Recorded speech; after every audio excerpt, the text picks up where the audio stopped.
Praise the Lord. கர்த்தருடைய நாமம் மகிமைப்படுவதாக. மீண்டுமாக இந்த புதிய கேரக்டர் ஸ்டடி என்கிற நிகழ்ச்சியிலே சந்திப்பதில் மிகுந்த சந்தோஷம். தேவனுடைய நாமம் மகிமைப்படுவதாக. அருமையானவர்களே, நீங்கள் சந்தோஷமாக இருக்க வேண்டும். தேவன் உங்களை ஆசீர்வதிக்கணும். அதுக்காக தான் இந்த தொடர்களை நாம் அனுப்பி கொண்டிருக்கிறோம். தேவன் உங்களை இடைபடுவாராக. இந்த நாளிலும் கூட இந்த கேரக்டர் ஸ்டடியில் ஒரு புதிய தேவ மனுஷனை குறித்து தியானிக்க போகிறோம். அவர் பேர் ஆசா. 2 நாளாகமும் 14ஆம் அதிகாரத்தில் அவரை குறித்து தானே சொல்லப்பட்டதான நிறைய காரியங்கள் இருக்குது.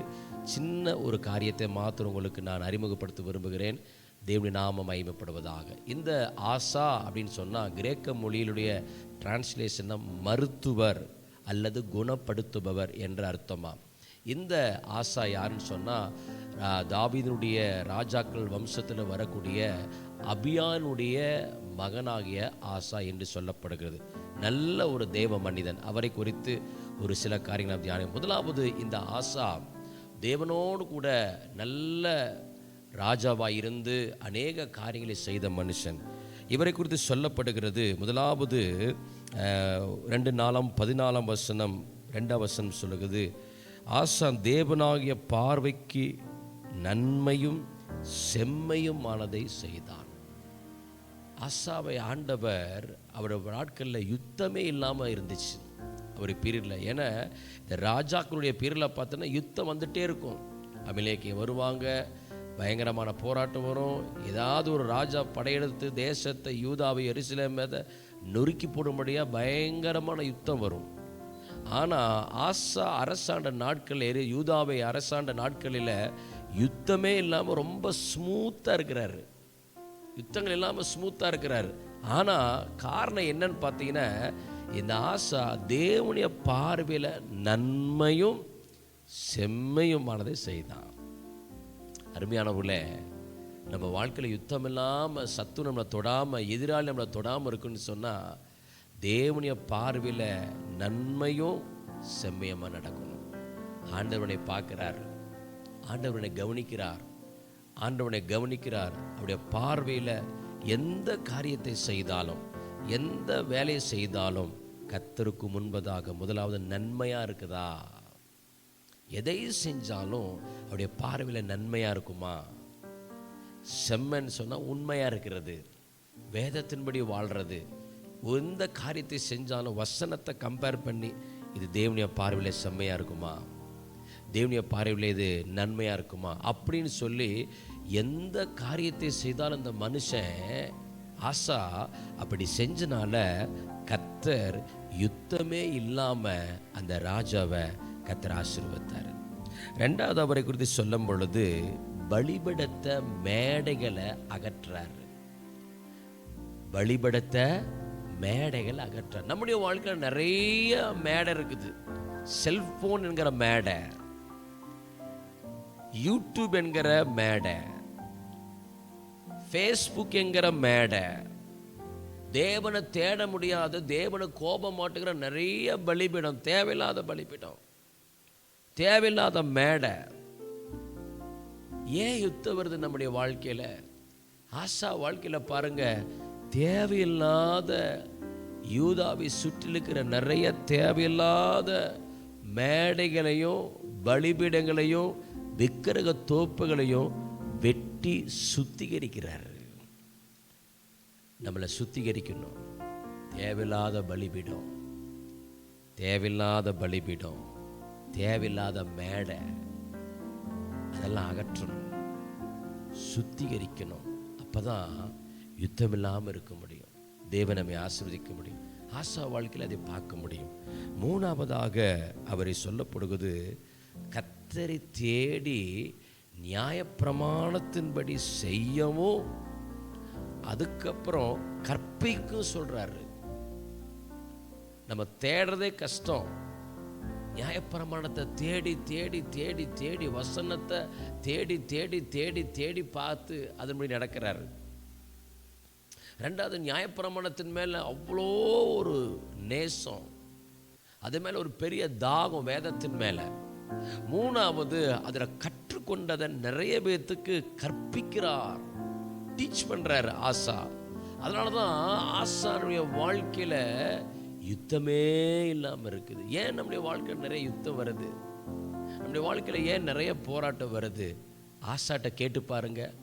தேவனை தேடவும் அந்த புஸ்தகத்தை நேசிக்கவும் நிறைய பேருக்கு தான் கற்றுக்கொண்டதை கற்றுக் கொடுக்கிறவனா இருக்கிறார். அதனால தான் கர்த்தர் யூதாவில் ஆசாவை கர்த்தர் அபரிவிதமாக ஆசீர்வதிக்கிறார்.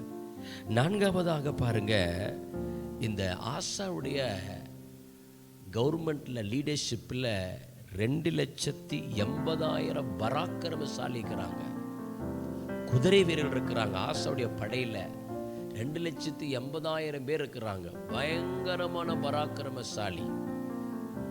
அந்த பராக்கிரமசாலி அந்த படை வீரரோடு இருந்தாலும் கூட ஆசா ஒரு முறை எத்தியோப்பியர் யூதாவுக்கு விரோதமாக அணிவகுத்து நிற்கிறாங்க. ஆசாக்கு விரோதமாக ஆசா பாருங்க, அந்த படை வீரர்களையும் பராக்கிரமசாலிகளையும் யுத்த வீரர்களை நம்ப மாட்டேன்ட்டார். அவர் வசனம் எப்படி நம்ம சொல்றாரு? 11ஆம் வசனம் 2 கர்த்தாவே, பலமுள்ளவனுக்காகிலும் பலனற்றவனுக்காகிலும் உதவி செய்த லேசான காரியம் நீர் எங்களுக்கு துணை நில்லுன்னு சொல்றார். பிரச்சனை வரும் பொழுது அந்த பிரச்சனை சார்ந்திருக்கிறவள அதிகமாக நம்பிடுறோம். நம்ம போராட்டம் வரும் பொழுது நம்மை சுற்றி இருக்கிற ரிசோர்ஸை நம்புறோம், அதன் மேல நம்பிக்கை வைக்கிறோம். ஆனா அந்த ஆசா பாருங்க, பராக்கிரமசாலி தான். 2,80,000 பேரை குதிரை வீரர்களோட பயங்கரமான காலாட்களோட பெரிய படை ஆசாவை சுற்றி இருக்குது.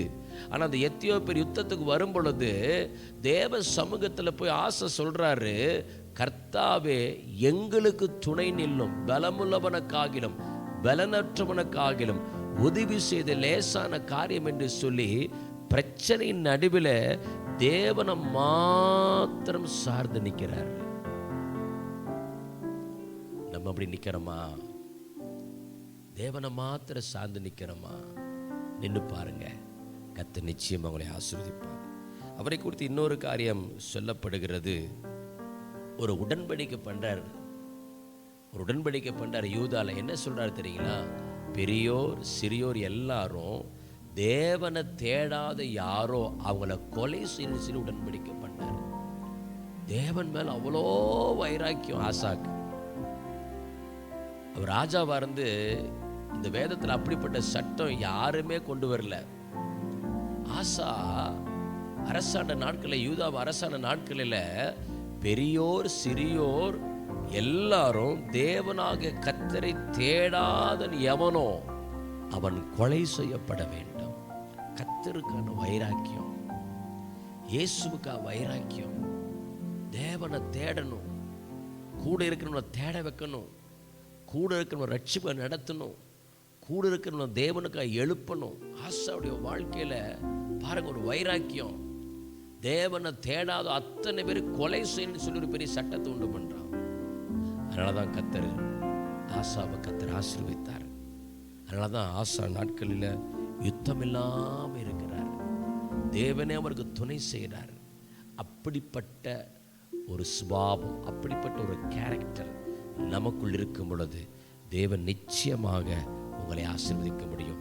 தேவன் நிச்சயமாக உங்களை ஆசா உயர்த்தினது போல கர்த்தருடைய பார்வையில் நன்மையும் செம்மையுமாய் நடந்து தேவனை தேடி நியாயப்பிரமாணத்தின் மேலே சிநேகம் வைத்து அதன்படி கற்பிக்கவும் தேவ சமூகத்தில் சார்ந்து நிற்கவும் அவரை மாத்திரம் பற்றி இருக்கும் பொழுது நிச்சயமா ஆசாவின் தேவன் நம்முடைய தேவன் உங்களையும் கர்த்தர் ஆசீர்வதிப்பார். God bless you.